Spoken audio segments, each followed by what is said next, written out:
Hey guys, how are you? David DeFranco here from daviddefranco.com. Today's video is all about this little bad boy. Not only is it a fingerprint magnet, but it's also a pretty decent tablet for just like around $79, $89.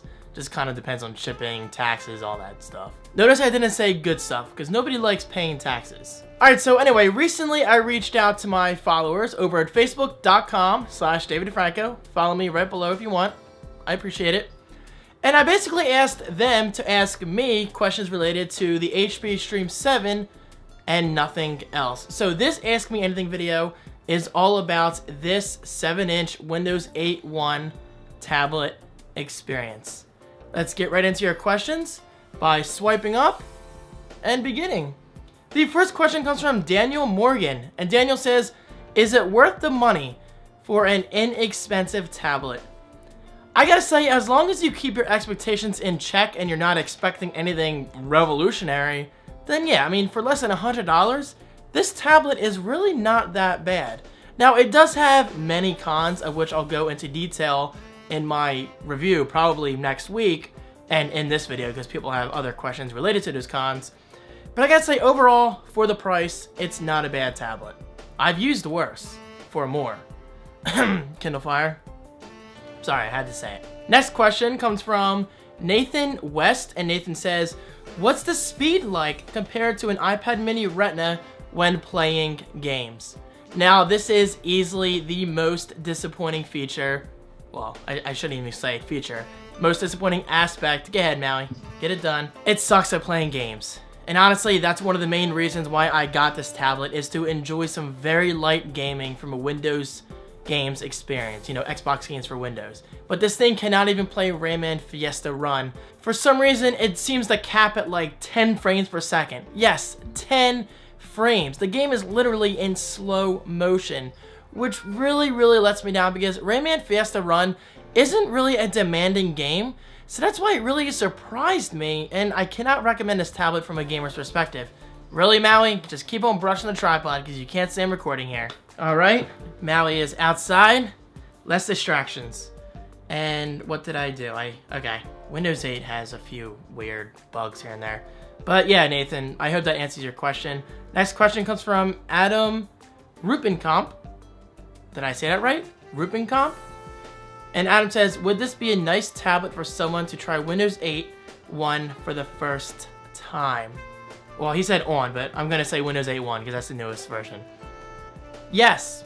Yes, I mean, if you're on a tight budget or you're simply not looking to spend that much money, for less than $100, I can definitely say this tablet is worth it purely for just the idea of exploring Windows 8 and seeing if it's for you. So yes, excellent question. And the next question comes from, sorry, it's really small. Pinch and zoom. Karthik S. And Karthik says, would you suggest it for an Android user who wants to try Windows tablet? What would be an advantage over Android tablets? I cannot say there are any true advantages over Android because I have not used Android in years and I really prefer not to. It just does not interest me all that much. I prefer iOS and Windows, and obviously OS X. Just, I feel like they do a better job in doing something unique. Whereas with Android, it just feels so fragmented. Now, maybe it's gotten better over the years, and that's not to say Windows is not fragmented because, trust me, it's actually very fragmented going from the Windows 8 tablet interface to the Windows 8 desktop interface. While it's cool, I mean, I guess that's technically an advantage over Android. It kind of annoys me, the user, that there's just not one consistent experience across the entire tablet. But you should know that going into this. I mean, most people already know that. This is not just a tablet experience. So I guess I will say that's one advantage over Android. But would I suggest it for an Android user? Sure, why not? I mean, if you're looking for something new and different, and less Android-y, yeah, that's a technical term, then, I mean, yeah, go for it. Next question comes from Johnny Coombs, and Johnny says, would you still recommend the Quantum tablet to a student just starting college for word processing, video consumption, and web browsing? I'm a student, so money isn't the easiest thing to come by, so the Quantum looks like a good choice. Now, Johnny isn't specifically talking about the HP Stream 7, he's talking about the Quantum tablet that I reviewed a while back, and you can check out my review right below. But I still wanted to include this because it's kind of similar to this. It's a Windows 8 experience, but it does not have the keyboard. So from the perspective of that tablet/notebook hybrid, I can recommend it for students just as long, like you said, just as long as you're looking to do some very light web browsing, email, word processing, and all that good stuff. You just gotta keep realistic expectations in mind, that's all. And hey, for the price, it's not a bad product, especially the fact that it actually includes a physical keyboard. And for a student like yourself, that's a big deal. So Johnny, great question, and I hope that answers, well, your question. Noah Turok, makes me want to play Turok the Dinosaur Hunter. Noah says, can it handle multitasking programs? It can, but I don't recommend you open a lot of programs simultaneously on this tablet. Because one, I believe it only has 1 GB of RAM, which is not much at all. I mean, it's just enough to get by. But for instance, I cannot run Mail and Netflix at the same time. And I kind of tested that briefly the other night where I opened the Mail app, then I opened Netflix, but then I found out Mail had to relaunch from the beginning because, well, most likely there was not enough memory. So just keep that in mind. This is kind of like a one app experience, which isn't really a huge deal because if you're gonna use something like Netflix, you're gonna be in that app for at least an hour or two. Whereas with Mail, you can open it, answer your emails, reply, blah, blah, blah, close it, and then open it later in that day. So it's not a huge deal breaker to me, but it's definitely something you want to keep in mind if you're a serious multitasker like I am. But I don't generally multitask on tablets. I generally multitask on my Mac Pro or even my HP Stream 11, which does a better job than this, but that's a notebook, so completely different experience. Still though, great question. Next question comes from Jack Hansen. Jack says, why did you go for a Windows tablet? Why not an Android-based tablet? I kind of answered this before, so let me just say this. It just seems more interesting than an Android tablet. And yes, I've used the Nexus 7. I've used the Kindle Fire, which is technically Android with Amazon skin over it. And I was just looking for something new. And for the price of this, again, like 80 bucks, why not give it a shot? Next question comes from Cody Lamson. Cody says, was this a good stepping stone to possibly get another more expensive Windows experience other than the Stream 11? Cody, this is my favorite question of today because your question nailed it. So to answer your question, yes, this is a huge stepping stone.